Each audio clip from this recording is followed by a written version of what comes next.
I remember the exact moment things started to feel wrong, because it was quiet, in a way that the forest in Great Smoky Mountains National Park is never quiet.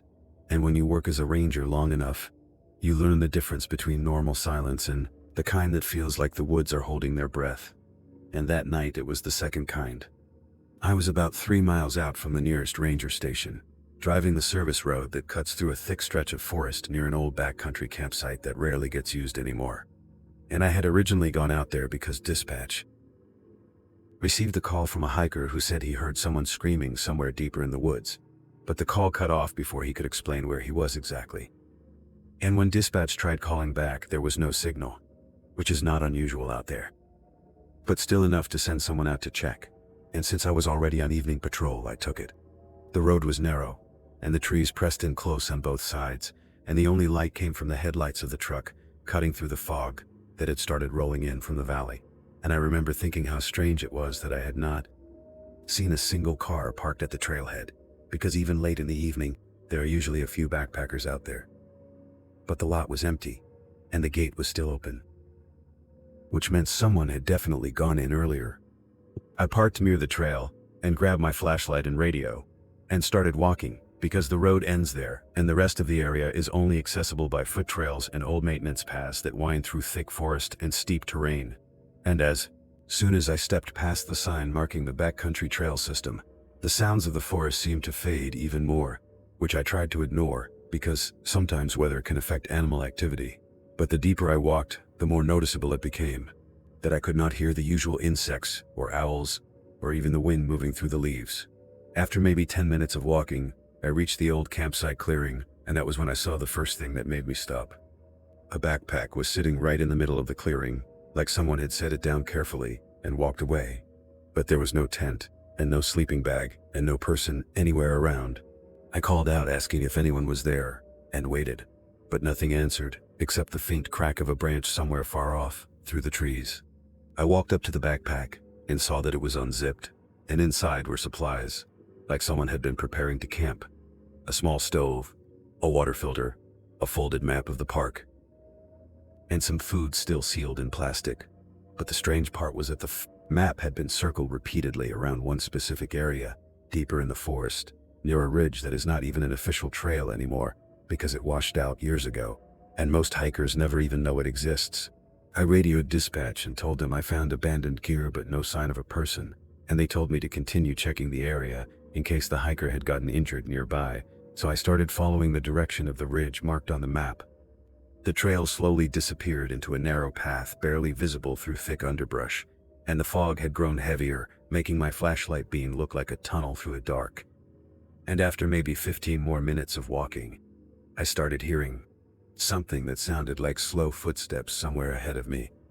But every time I stopped, the sound stopped too, and that went on for several minutes, until I finally called out again asking if someone needed help. There was a long pause, and then I heard movement off to my left, not on the trail but deeper in the woods, like someone slowly stepping between trees trying not to make noise.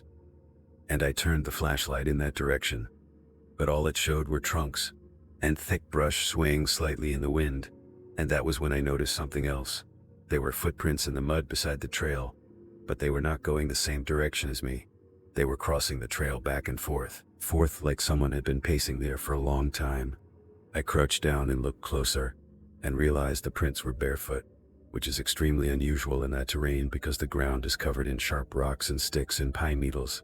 The prints looked fresh too, like they had been made within the last hour, and they led off the trail again deeper into the woods, toward that old ridge area. At that point, I started feeling uneasy, but still assumed maybe someone was injured or disoriented. So I followed the direction of the prints, and within a few minutes, I began noticing more strange things scattered along the forest floor. Small pieces of camping gear, a flashlight with dead batteries, an empty water bottle, and eventually a torn section of a sleeping bag caught on a branch about shoulder height, which made no sense, because it looked like it had been ripped away violently while someone was moving quickly through the trees. The deeper I went, the steeper the terrain became, and the fog had thickened so much that visibility was maybe 30 feet at most, and the forest had that damp smell that usually comes right before a heavy rain, but the weather forecast never mentioned any storms that night. Then I heard the sound again, footsteps somewhere ahead of me. But this time they were slower and heavier, like someone deliberately shifting their weight on wet leaves. And I turned my light forward, expecting to see a lost hiker, but instead, I saw a figure standing maybe 20 feet away, partially behind a tree. I could only see the outline of a person, but they were completely still, facing me, and something about the posture immediately felt wrong, because most lost hikers call for help the second they see a ranger, but this person did not move or speak. They just stood there watching me. I asked if they were all right and took a few steps forward. But the moment my light moved closer, the figure stepped behind the tree and disappeared silently into the fog. I hurried forward, expecting to catch up, but when I reached the tree, there was nobody there, and the ground around it was covered in mud that should have shown fresh footprints, but there were none. That was when the radio on my belt suddenly crackled with static, and dispatch tried calling me, but the signal kept breaking up so badly I could barely understand them. And then through the static, I heard them say something about another call coming in from somewhere in the same area, reporting screaming again, which made the situation feel a lot worse, because that meant there were at least 2 people out there somewhere, and neither one was where they should be. I started heading uphill toward the ridge, hoping to get better signal and maybe locate whoever was out there. But about halfway up, I noticed the trees ahead had strange markings carved into the bark. Deep cuts forming rough shapes that almost looked like arrows pointing toward the ridgetop, and they continued every few yards, like someone had deliberately marked a path. But the cuts were too clean and too high to have been made casually by a hiker. Passing through, I followed the direction they pointed until the forest opened slightly near the top, where the ground flattened into a narrow stretch of rocky terrain. And that was where I saw the second backpack lying on the ground near the edge of a steep drop that overlooks a thick valley of trees, and beside it was a pile of clothes, folded neatly like someone had taken them off and left them there. Shoes, socks, a jacket, and a shirt, but no person anywhere nearby. I walked to the edge of the drop, shining my light down the slope, but the fog swallowed the beam before it reached the bottom, and that was when I heard breathing behind me, slow and heavy, like someone standing very close, trying not to be heard. I turned instantly, raising the flashlight, and for a brief second, the beam landed directly on a man standing maybe 10 feet away, completely naked and covered in dirt and scratches across his arms and chest. His eyes were wide open, reflecting the light, and he did not blink or move. He just stared at me in a way that made my stomach drop, because it did not look like the expression of someone who needed help. It looked more like someone studying me. I started asking him if he was hurt, but before I could finish, he suddenly turned and sprinted straight into the trees, with a speed that seemed almost unnatural for someone barefoot on that terrain. And within seconds, he vanished into the fog, leaving only the sound of branches snapping somewhere downhill. I radioed dispatch again, trying to report what I saw, but the signal was still breaking up badly. And while I was standing there trying to reconnect, I noticed something moving down the slope where the man had run. At first I thought it was him climbing through the brush, but then I realized there were multiple shapes moving between the trees lower down. At least 3, maybe 4 figures, slowly weaving through the forest, like they were circling the ridge, and none of them were using lights. I backed away from the edge, feeling a very strong instinct that I should not stay there any longer, and started heading back toward the trail. But before I made it 10 steps, I heard a scream echo from somewhere below in the valley, and it was the kind of scream that stops abruptly, like someone had their mouth covered mid-sound. I froze, listening for anything else, and then I heard whispering drifting up through the fog. Several voices, but too far away to understand words, just low murmuring that seemed to move gradually closer. At that point, I stopped caring about investigating and focused on getting back to the truck as quickly as possible. So I moved downhill through the trees, following my own footprints, where I could still see them in the mud. And every few minutes I heard movement paralleling me somewhere off in the forest, branches snapping and leaves shifting, but never close enough for me to actually see anyone. Once I even caught the brief shape of someone standing behind a tree as my flashlight passed, but when I turned fully, the space was empty again. By the time I reached the original trail, my heart was pounding, and the forest still had that unnatural silence. Except now I could hear occasional footsteps somewhere behind me, matching my pace and stopping whenever I stopped. which meant whoever was out there was intentionally following me. I kept walking without turning around, and after another 10 minutes the faint glow of the trailhead sign appeared through the fog ahead, and I felt a small sense of relief until I noticed the parking lot was no longer empty. A single vehicle was parked there that definitely had not been there earlier. An old van with no lights on and the back door slightly open. I approached slowly, shining my light inside, expecting maybe injured hikers, but the interior was empty, except for several backpacks piled together, and what looked like camping supplies scattered across the floor. And the strange part was that some of the gear looked identical to the items I had found abandoned deeper in the woods. Before I could process that fully, I heard footsteps crunch on gravel behind me, and when I turned the flashlight, there was nobody there, but the tree line bordering the lot was close enough that someone could have stepped back into the darkness. Instantly, I got into the truck quickly and locked the doors while calling dispatch again, and this time the signal finally came through clearly, and I told them everything that happened and requested backup immediately. While I was waiting, I kept the headlights aimed toward the trail entrance, and about 2 minutes later I saw movement emerge from the fog at the edge of the trees, a person stepping slowly onto the trail and standing there just outside the light. Then another shape appeared beside them, and another behind that, until I counted at least 5 figures standing silently at the forest edge watching the truck.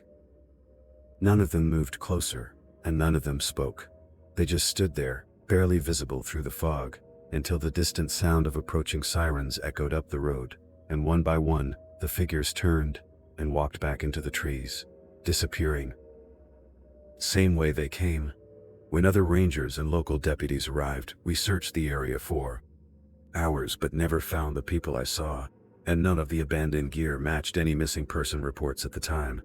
The van was registered to someone from another state, who claimed it had been stolen weeks earlier, and the backpacks inside contained supplies from several different brands and stores, like they had been collected randomly.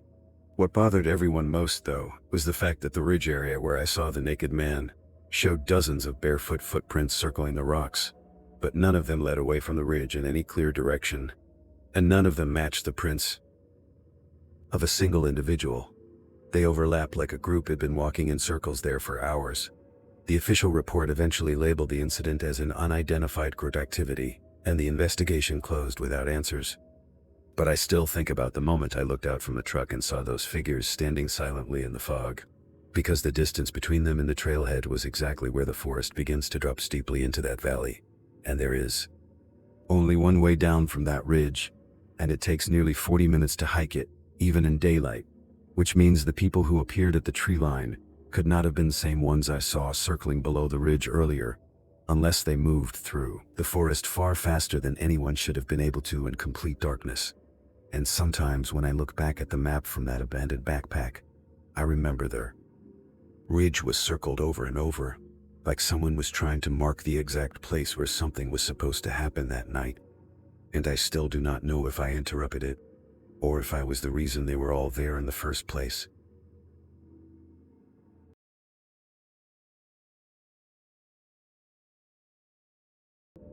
I did not talk about what happened that night for a long time, because the official report ended up buried under routine paperwork and missing person files that never went anywhere.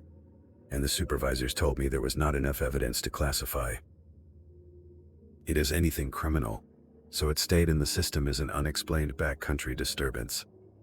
But the thing that always stayed with me was the map I found inside that first backpack, because before the deputies took the gear away as evidence, I managed to take a quick photo of it with my phone, and I remember looking at it later that night in my apartment and noticing something I had missed earlier. The ridge that was circled repeatedly was not just marked randomly. The circles formed a rough pattern, like someone had been trying to pinpoint a very exact location within a few yards. And once I compared it to a topographic map of the park, I realized it lined up with a section of the ridge that had an old fire lookout foundation from decades ago. The tower had been removed long before I started working there, but the concrete base was still somewhere in that area, although most rangers never bothered hiking out to it because the trail had collapsed years earlier and the forest had mostly reclaimed the path. The more I looked at the map, the more it felt like that spot was the center of whatever those people had been doing out there that night. And that thought kept bothering me for days afterward, because if someone had deliberately chosen that location, It meant they knew the terrain well enough to navigate it in total darkness and fog, which is something even experienced hikers struggle within that part of the Smokies. About a week later, I was back on evening patrol when dispatch mentioned that a couple staying at a lodge near the park had reported hearing distant screaming again, coming from somewhere deep in the forest, on the same side of the ridge where I had been before. The call came in just after sunset, and as soon as I heard the location, my stomach dropped, because it was almost exactly the same area from the previous incident. Dispatch asked if I could check it out since I was already nearby, and I hesitated for a moment before agreeing, because part of me hoped it would turn out to be something simple like wildlife or campers messing around, but another part of me already suspected it would not be that easy. The drive to the trailhead felt longer than usual, even though it was the same road I had taken dozens of times before. And when I reached the parking area, I noticed something immediately that made the situation feel wrong again. The gate at the entrance had been locked earlier that afternoon by another ranger, but now it was open and hanging loose like someone had forced it. I stepped out of the truck and looked around the lot expecting to see a vehicle, but once again it was empty, except for damp gravel and the dark tree line surrounding it. I radioed dispatch and told them about the gate, then grabbed my flashlight and started walking toward the trail, because if someone had forced the entrance, they were almost certainly already deep in the woods by now. The fog had returned that night, thicker than before, and the beam of my flashlight barely cut through it as I followed the same trail leading toward the abandoned campsite clearing where I had found the first backpack. After about 10 minutes of walking, I started hearing something faint ahead of me that sounded like someone dragging something across the ground. A slow scraping noise that stopped every time I paused to listen, and then started again a few seconds later, somewhere deeper in the forest. When I reached the clearing, the first thing I noticed was that the backpack I had found the previous week was gone, but the ground still showed signs where it had been sitting in the mud, and the grass around it looked trampled, like multiple people had been standing there recently. I called out asking if anyone needed help and waited, but the only answer was the distant scraping sound again, somewhere up the trail leading toward a ridge. I followed it cautiously, shining my light along the path, and within a few minutes I saw something lying across the trail that made me stop in place. It was a long rope stretched between two trees about knee height, tied tightly enough that anyone walking quickly would trip over it. In the dark, the rope looked new and recently placed, and that immediately made me realize whoever was out there might be deliberately setting traps for anyone coming through the trail. I stepped over it carefully and kept moving, but now I was paying much closer attention to the ground and the trees around me, and that was when I noticed small reflective objects tied to branches along the path, every 20 feet or so. At first they looked like bits of foil, but when my light hit them directly they flashed bright white, which would make them visible from far away if someone else was approaching with a flashlight. It felt like the entire trail had been marked in a way that allowed someone deeper in the forest to see anyone coming long before they reached the ridge. The scraping sound grew louder as I climbed uphill, and eventually I reached the area where the trail fades into the overgrown slope, and that was when I saw the source of the noise. A man was standing with his back to me, dragging a large branch through the mud, like he was trying to erase footprints from the ground. He was wearing dark clothing and had a backpack strapped tightly to his shoulders, but the strange part was the way he moved, slowly sweeping the branch across the trail, in long, deliberate strokes. I stepped closer and told him he needed to stop because he was inside a restricted area after dark, and for a moment he froze without turning around. Then very slowly he dropped the branch and started walking forward, away from me, without saying a single word. I called out again, louder this time, and he stopped but still did not face me, which was when I noticed something else that made the situation worse. There were fresh barefoot footprints crossing the trail all around him, just like the ones I had seen the previous week, and they led both uphill and downhill into the trees, in every direction, like multiple people had been pacing there again for hours. I asked him if he was alone, and this time he finally turned his head slightly, just enough for the beam of my flashlight to catch part of his face, and the expression looked completely blank, like he was barely aware I was there. Before I could say anything else, a scream echoed from somewhere above us on the ridge, and it was close enough that both of us looked up instinctively toward the sound. The man suddenly bolted into the trees, running uphill faster than I expected, and I had no choice but to chase him, because if someone was screaming up there they might be injured, or in serious danger. The climb was steep, and the fog made the ground slippery, but I kept following the sound of movement ahead of me, until I reached the rocky stretch near the top of the ridge, where the old lookout foundation was supposed to be. When the trees thinned out, I saw several shapes moving through the fog around the concrete base, and at first I thought they were hikers. But then, my light hit them, and I realized most of them were barefoot. Again, and several were barely wearing any clothes despite the cold night air. There were at least 8 or 9 people standing or crouching around the foundation, and in the center of the concrete slab, something was lying on the ground. I shouted for everyone to stop, and immediately several of the figures turned toward me, but none of them ran or spoke. They just stared in silence, exactly like the people I had seen near the trailhead the previous week. I stepped closer, trying to understand what was happening, and that was when I saw the person lying in the middle of the slab was the same man I had chased up the trail moments earlier, except now he was on his back, completely still, with his arms pinned at his sides by 2 of the barefoot individuals kneeling beside him. The others stood around them watching quietly, like they were waiting for something. I remember feeling a sudden wave of fear, because nothing about the scene looked like a normal group of hikers, and the silence among them was the worst part. I ordered them to move away from the man, but none of them reacted. And one of the people standing closer to me slowly raised their hand, pointing toward the tree line behind me. When I turned my head briefly to see what they meant, I heard sudden movement around the slab, and when I swung the flashlight back, the entire group had scattered into the fog in different directions, leaving the man alone. On the concrete, I rushed forward expecting him to be unconscious or injured, but when I reached him, he opened his eyes immediately and looked directly at me with that same empty expression I had seen before. I asked if he was hurt, but he did not answer. He just sat up slowly and turned his head, scanning the trees around us, like he was listening for something. Within seconds, I heard footsteps circling through the forest again, at multiple points along the ridge, moving farther away, downhill, like the others were retreating into the valley. I told the man he needed to come with me back to the trailhead, but instead he stood up and started walking toward the edge of the ridge, where the slope drops sharply into the fog-filled forest. I grabbed his arm, trying to stop him, and that was when he finally spoke, in a quiet voice, saying they would come back once I left, and if I stayed too long, they would not let either of us go. Before I could ask what he meant, he pulled his arm free and ran downhill, disappearing between the trees, faster than I could follow. I stood there for a moment, listening to the forest, and the same unnatural silence from the previous week had returned, except now there were faint whispers echoing somewhere far below in the valley. Backup arrived nearly 40 minutes later, after I called dispatch again. But by the time the other rangers reached the ridge, the entire area was empty, and the ground around the concrete foundation was covered with dozens of barefoot footprints, again circling the slab in tight patterns that overlapped each other, until it was impossible to tell how many people had been there. We searched the valley until sunrise, but never found the man or anyone else, and none of the nearby trail cameras showed a single person entering or leaving the park that night, which means however many people were up on that ridge had been out there long before I arrived, and they left without ever using the main trails or roads. The park eventually closed that section of forest to overnight hikers claiming unstable terrain, but every now and then during late patrols, when the fog rolls down from the mountains, I still think about the way those people stood silently around the fog, concrete slab, watching me, like they were expecting something to happen there. And the part that still keeps me awake sometimes is remembering what the man said before he ran into the trees, because when he looked back at me, his expression changed, just slightly, like he finally realized something.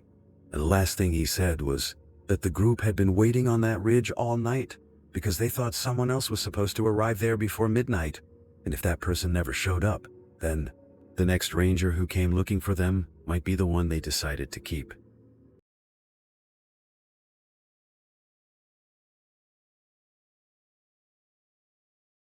For a while after that second night, the entire section of forest around the ridge stayed closed, and officially the reason given was erosion damage and unstable terrain.